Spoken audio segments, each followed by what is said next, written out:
Hello students, welcome to the online lecture series of St. Andrews Institute of Technology and Management, Gurugram.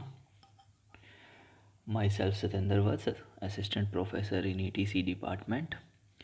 So in today's video we will see some of the basic classification of signals, which is a part of Unit 1st of Signals and System in EE 4th semester. So we have classified systems based on different parameters, like signal can be classified into continuous time and discrete time signals, or depending upon the values or the prediction of values, it can be classified into deterministic and random signals. Signals can also be classified as even and odd signals depending upon whether they are symmetrical or asymmetrical about the y-axis. System signals can also be classified as periodic and aperiodic signals. That is, if a signal repeats itself after a particular interval of time, then it will be periodic, otherwise it will be a aperiodic signal. We can classify signals as energy and power signals as well, depending upon the energy and power values, and we can also classify them as real or imaginary signals. So first one is continuous time and discrete time signals.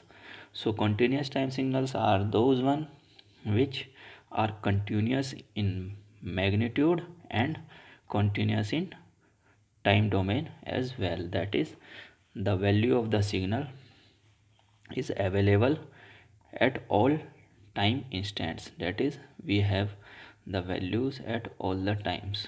So there will be an infinite number of amplitudes or magnitudes or values of the xt at infinite number of time instants. So signal is a continuous form. Example of a continuous time signal is a sine t, cosine t, or e raised to power minus at. That is, all sinusoidal signals are continuous. So a continuous sine wave can be of like this. So it is a continuous in nature. Similarly, e raised to power minus at can be like this. Okay, so all these signals are continuous in time and as well as in the magnitude. Then comes the discrete time signals, which are the signals uh, which are defined over discrete time values. They are continuous in amplitudes but discrete in time. So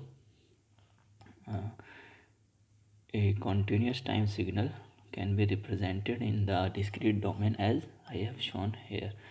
So the value of the signal is defined at particular time interval separated by a time ts, or the frequency of the samples at which the value of the signal is defined can be given as 1 upon ts. So the signal is defined at only particular time instants. Okay, so it is continuous in amplitude, but uh, what do I mean when I say it is continuous in amplitude? Because it is following the amplitude or the envelope of the original analog signal.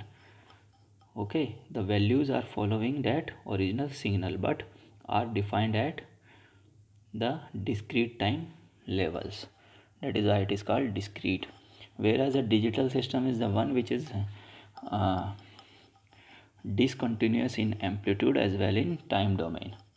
Okay, so a digital system, digital signal would be different from discrete signal because it is discrete in amplitude as well as in time. So next classification is deterministic and random signals. So a signal is said to be deterministic if there is no uncertainty with respect to its value at any instant of time. So a signal is deterministic if we can define the value at, or we can predict its value at every time instant in advance as well. So if I want to calculate the value of this sine function, so it is defined at all the time instant in advance, that is at pi by 4, pi by 2, pi 3 pi by 2, and so on. I can give the value at 7 pi by 4 or 7 pi by 2. So it is deterministic in nature. Its value is can be determined at every time instant. So examples are sine wave, cosine wave, any square wave as well, because I can predict the value. So all the periodic functions are deterministic in nature. Okay, then the random signal is the one where there is uncertainty at any particular instant of time. So like if I have a voice signal, so it is a random signal because I cannot predict or define the value at every time instant, because the amplitude may take different values. Okay, it can take different values, so I cannot predict the nature of the wave at all the time instants. So it is, there is a uncertainty in the amplitude at any particular time. So now next is even and odd signals. Signals can be classified depending upon the symmetry, that a signal would be even or it would be odd signal. So a signal is said to be even if it satisfied this condition, that is x of t is equal to x of minus t, that is the time reversal function and the original function have same magnitude. So these functions are symmetrical around y-axis, or we can say the right hand side of the y-axis is the mirror image of the function at the left hand side. So examples are cosine function, as it is a mirror image of right hand side is a mirror image of left hand side. Similarly, xt is equal to t square, which is a parabolic function. So its value is also symmetric about the y-axis. So this function will be a even function. So all the function of this form t raised to power 2n, that is even power of variable. So these all functions will be even in nature, whereas a signal is said to be odd when it satisfies these conditions, that is xt, that is x of t is equal to minus x of minus t. So this function would be equal to minus of x of minus t. So when this condition satisfies, the signal would be odd and it is asymmetrical signal. Example, we have sin t, that is sin t. So it is not the mirror image of the left hand side, so it is asymmetrical around y-axis. So this signal is not equal to this one. So these are asymmetrical signals. Similarly, t raised to power 2n plus 1, that is odd power of t. If signal is like that, it would be odd signal. So we have some of the properties of even and odd signals, like sum of two or more even function is always even. Sum of two or more even function, that is if I say t square plus cos t, so it would be a even function. Product of two or more even function is even.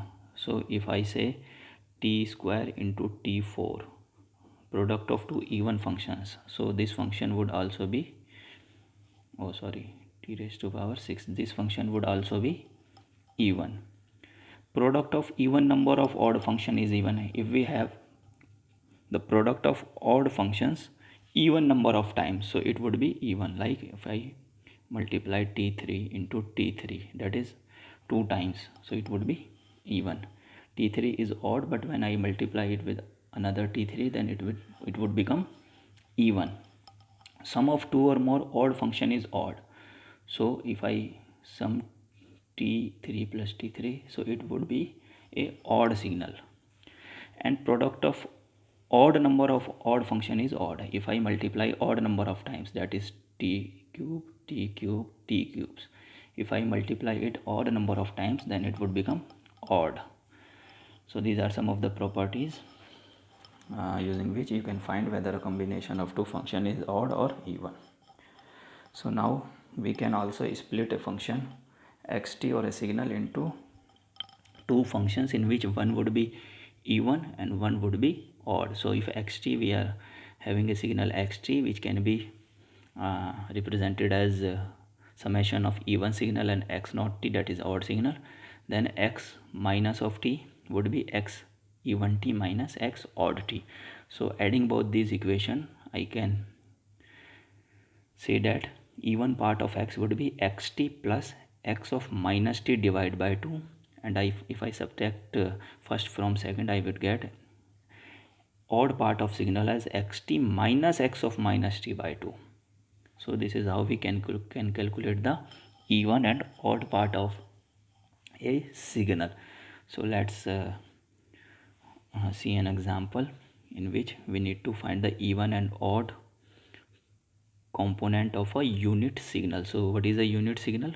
A unit signal can be defined as a function whose value is unity for t greater than 0 and 0 for t less than 0. So this is our function. So now I would find u of minus t, that is the mirror image of this signal, which comes out to be this. Then I would found minus u of minus t, so it comes out to be these functions, because the magnitude would become negative in this case. So I have three functions. Using this, we can find the even part, which is xt plus x of minus t by 2, which comes out to be this, because if I add these two signals ut and u of minus t, I would get this. The magnitude would be 1 by 2. It would be 1 by 2. It is written minus 1 by 2, but it would be 1 by 2. So this part and this part would be added and the magnitude would become half. Similarly, odd part would be this signal plus this signal, and when I add them and divide by 2, I would get this signal. That is the odd part of the signal, unit signal. In amplitude is 1 by 2 and minus 1 by 2. So this is how you can calculate the even and odd component of any given signal using the xt, x of minus t and minus x of minus t. Okay, now let's move to the periodic and aperiodic signals. So a signal is said to be periodic if it repeats itself after finite time interval or a period t. If a signal repeats itself after a finite interval of time, that is, if I have a signal like this, if it is repeating, that is, this value is again coming after time t and then again after time t, so this signal will be periodic. So in this case, x of t would be equal to x of t plus n into capital T. So it would repeat itself after nt time interval. So smallest value of this nt would be the fundamental time period. Like if I say, if for n is equal to 1, that is t, this signal repeat itself, then t would be the fundamental time period. Okay, if it repeats itself after 2t, then 2t would be the fundamental time period. The smallest value of t which satisfy this equation would be the time period of the signal. Similarly, for discrete range, we can say xn is equal to xn plus n, where n is an integer value. Okay. So, and fundamental frequency can also be given as frequency is equal to 1 upon t, or if it is an angular form, we can say omega is equal to 2 pi f or 2 pi by t. So it is how we can define the frequency. So this is a periodic signal which is it is a sine wave, sine t, which is repeating itself after time period t, and we all know t is equal to 2 pi in case of sine function. So 2 pi is the fundamental time period of a sine function. So let's see some of the properties. When two signals of same frequency are added, the resultant signal is also periodic. Let's say we have two signals of the same frequency, that is sine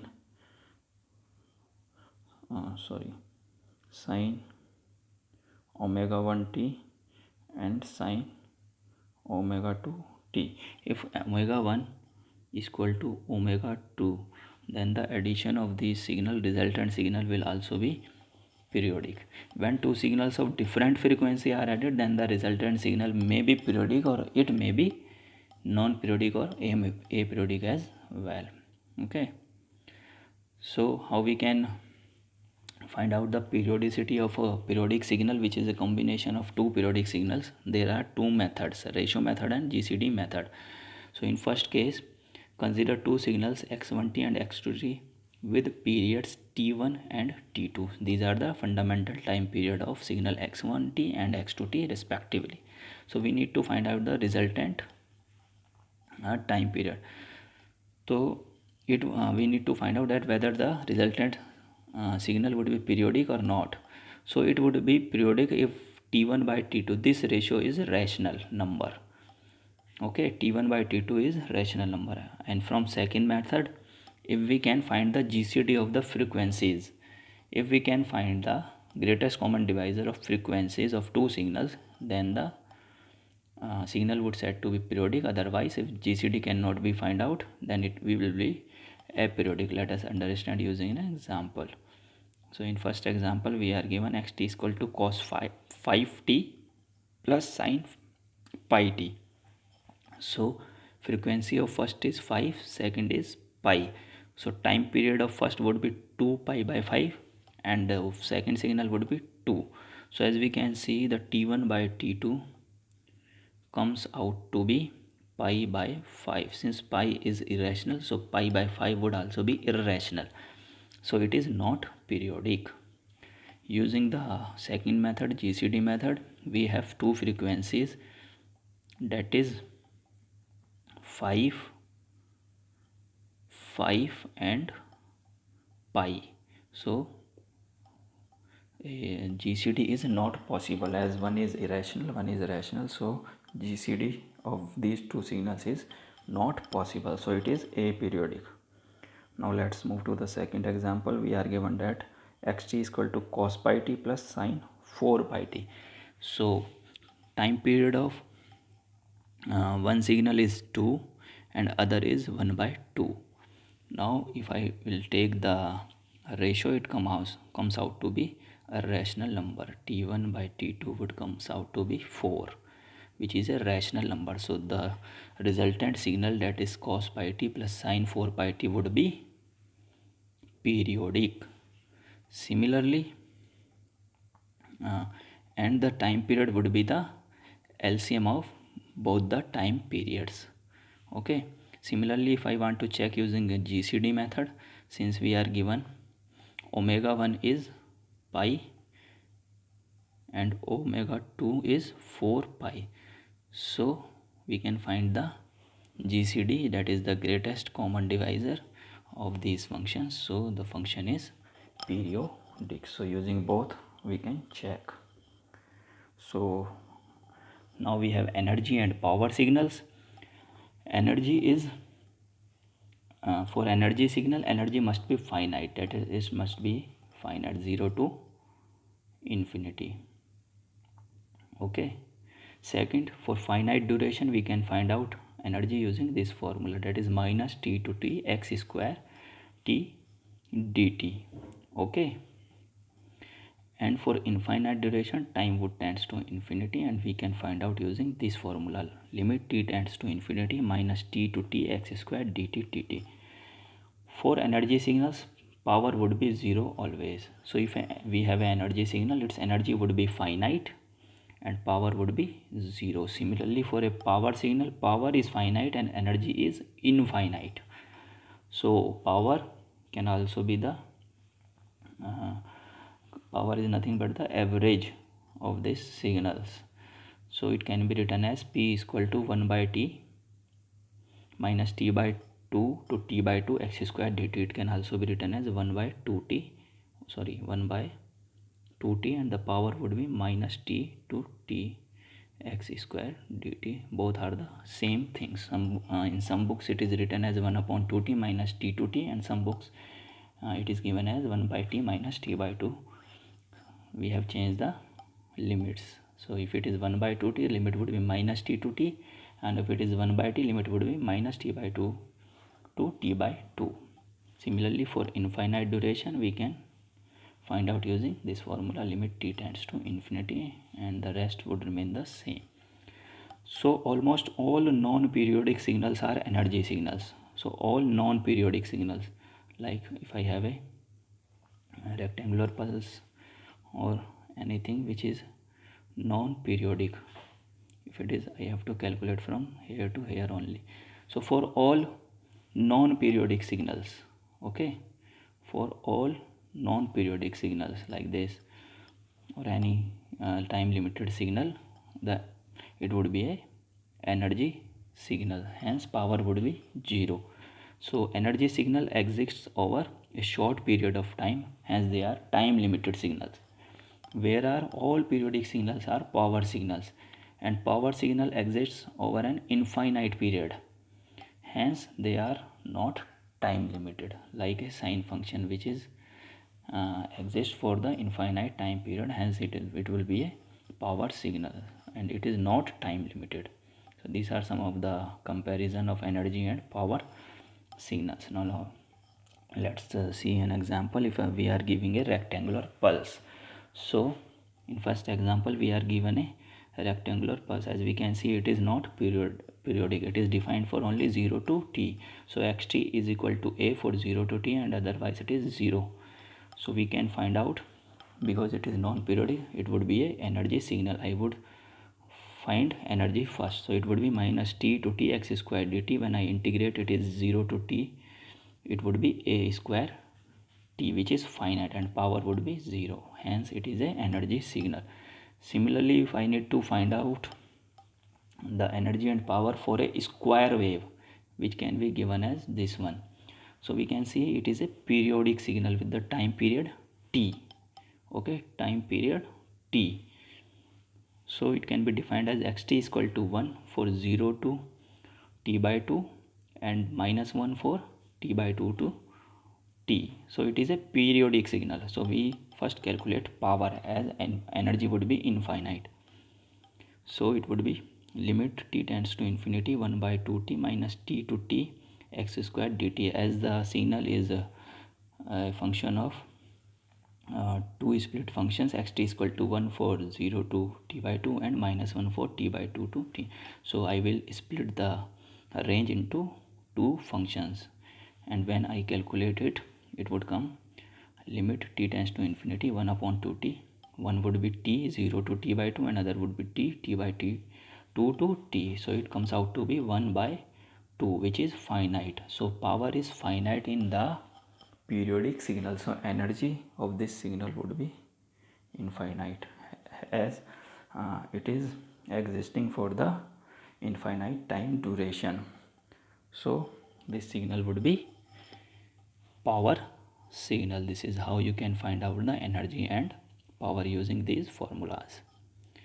In the last, we have real and imaginary signals, in which a signal is real if the imaginary part is 0. A signal can be written as xp x plus j y. So if y is 0, that is this part is 0, it would be real. If this part is real 0, then only this part would remain, and it would be imaginary signal. So a signal is real if its imaginary part is 0, and it is imaginary if its real part is 0. For real signal, xt is equal to conjugate of xt And for imaginary signal, xt would be equal to conjugate of minus of conjugate of xt. So if we have a signal xt is equal to 80, then x conjugate would be 80 again, so it would be a real signal as it satisfies this condition. Secondly, if I have xt is equal to iota 80, then x conjugate would be minus iota 80, so it satisfies this condition. Okay, so it is a imaginary signal. If we have a complex function, imaginary exponential function like e raised to power j omega t, which can be given as cos omega t plus iota sine omega t, so as it consists both part, real part and imaginary part, so it is neither real nor imaginary. It will be a complex signal which consists both real and imaginary parts. So in this lecture we saw some of the basic signals classification based on uh, time or even and odd or based on energy. So a signal can be classified on several parameters, like it can be continuous or discrete, it can be real or imaginary, it can be even or odd, it can be energy or power signal, it can be a periodic or aperiodic signals. So these are some of the basic classifications of the signals. Okay, so I hope you understand this video or the topics in this video. Thank you very much for listening.